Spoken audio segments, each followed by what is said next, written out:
Terima kasih Anda masih menyaksikan Kompas Malam, Saudara. Kepala Rumah Sakit LB Murdani di Kabupaten Merauke, Papua tewas ditusuk anak buahnya sendiri. Pelaku merupakan anggota TNI yang bertugas sebagai perawat. Mayor Beni Arjihans, Kepala Rumah Sakit Jenderal LB Murdani di Merauke ini, Saudara, tewas ditusuk anak buahnya sendiri seusai apel pagi. Pelaku yaitu Sertu Muhammad Al-Kausar yang tidak mengikuti apel pagi karena terlambat menusuk Mayor Beni dengan menggunakan pisau. Berdasarkan otopsi terhadap jenazah Mayor Beni yang dilakukan di Rumah Sakit Angkatan Laut Merauke, korban tewas akibat luka tusuk pada bagian punggung.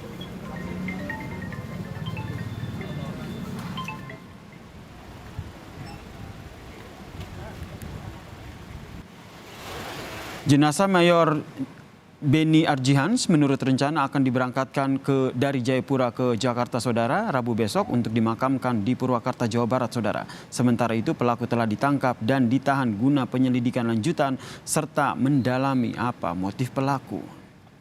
Dan untuk mengetahui informasi terbaru dari penanganan kasus penusukan Kepala Rumah Sakit LB Murdani Mayor Beni Arjihans, malam ini kita telah tersambung dengan Brigjen E. Reza Pahlevi selaku Komandan Korem 174 ATW Merauke. Selamat malam, Pak Reza.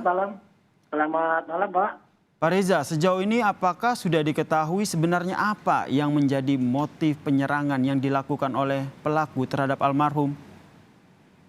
Ya, baik, terima kasih, Pak. Sampai saat ini kami sudah mendapatkan pengalaman bahwa informasi terkait ada kekecewaan dari pelaku terhadap korban, di mana sekira 2 minggu yang lalu bahwa pelaku meminta izin untuk mengambil cuti. Namun karena masih ada keterbatasan personil untuk petugas kesehatan, karena yang berlaku juga pelaku sebelumnya juga sudah habis berobat, dia sudah cukup lama diizinkan, sehingga untuk bekerja dulu. Jadi izinnya masih ditunda, jadi belum diizinkan untuk mengambil cuti. Ya. Berarti memang karena kekecewaan. Apakah hanya satu kali ini saja atau memang sebelumnya pernah ada masalah dengan almarhum? Tidak ada. Jadi sebelumnya tidak ada masalah. Selama ini tidak ada masalah. Kalau dari hasil pendalaman juga demikian. Cuma baru kami dapatkan bahwa dari pengakuan pelaku bahwa dia kecewa karena mau ngambil izin cuti. Saat itu untuk dari korban menyampaikan bahwa kebetulan anak buahnya langsung itu korban belum mengizinkan karena cuti. Cuti kan bisa diambil kapan saja, masih bisa. Jadi belum diizinkan, bukan tidak diizinkan, belum diizinkan.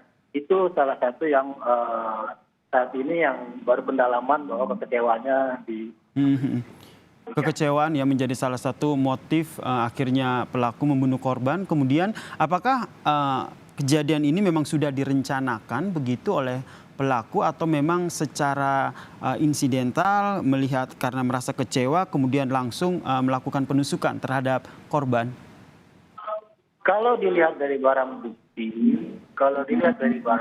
yang ada, karena pisau yang digunakan untuk melakukan tindakan penusukan tersebut itu adalah pisau yang memang sifatnya untuk membunuh, tapi sepertinya sudah dalam bentuk perencanaan. Baik, ini yang masih terus didalami apakah memang sudah direncanakan, karena kalau seandainya betul sudah direncanakan tentu memang ada hal-hal yang perlu didalami lagi, karena mengingat kondisinya adalah ditusuk di bagian belakang kemudian bisa langsung meninggal dunia, begitu ya Pak ya? Betul, ditusuk di bagian belakang. Jadi kegiatan secara kronologis tadi pagi bahwa korban itu mengambil apel pagi terhadap seluruh pasukannya, salah satu diantaranya adalah pelaku. Selesai apel pagi, kemudian korban ini masuk ke ruangannya dengan memerintahkan kepada seluruh peserta apel 10 menit sudah masuk ke ruangan kerja masing-masing. Pelaku langsung kembali masuk ke ruangan, tetapi secara tidak langsung dari hasil bubarnya pasukan tersebut yang diambil apel, dia salah satu pelaku ini mengambil pisau, kemudian langsung lari, spontanitas langsung lari mendekati korban dan menusuk dari belakang. Jadi korban tidak melihat. Memang sempat dilerai oleh beberapa orang, tapi karena lari dengan kecepatan tinggi, itu langsung menuju ke korban dengan menusuk dari arah belakang. Jadi korban tidak melihat, tidak ada persiapan apa-apa. Karena ditusuk dari belakang sehingga korban juga tidak sempat melakukan perlawanan ya Pak.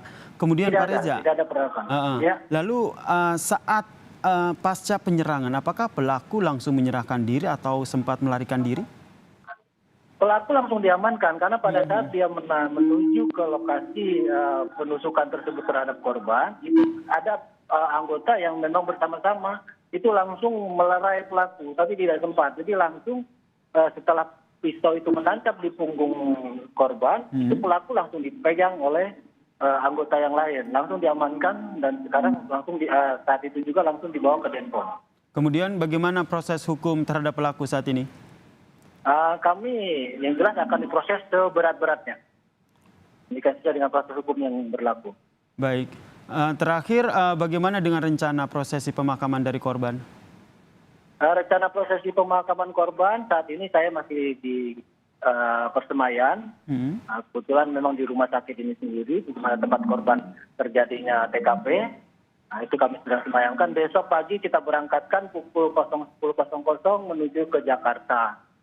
Sekira pukul 16.30 tiba di Jakarta, langsung direncanakan akan dimakamkan di daerah Cimahi, di orang tuanya korban.